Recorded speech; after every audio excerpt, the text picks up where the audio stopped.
Guk uste dugu eta gaur frogatutzat geratu dela ziur gaude, administrazioak arbitraritatearekin jokatu zuela isun hauek sartzerakoan. Guk defendatu behar izan dugu funtsezko eskubide bat den manifestaziorako eskubidea zela gauzatzen ari zena data horretan, irailaren 22 bai Ilun eta bai Gasteizen, eta administrazioak oraindik gaur-gaurkoz frogatu ez duen arrazoi batengatik erabaki zuen hain altuak diren isun ekonomikoak ezartzea. Eta epaitegia bera da administrazioari mugak jarri aldizkion organoa.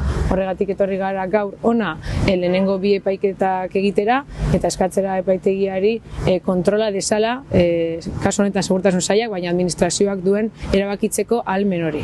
Baina azpimarratu nahiko genuke ere prozedura administratibo honetan agerian geratu dela administrazioak kontuan izan da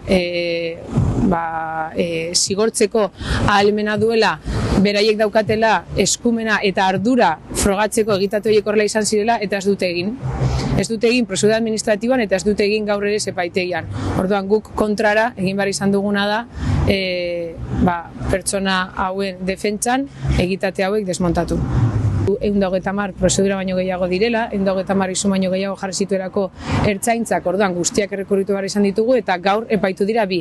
Asuntoa da direla lehen biak. Orduan, epai honek bere garrantzia berezia izango du, baina ikusi beharko dugu hurrengo prozedurekin zer gertatzen den, berezitasunak daude.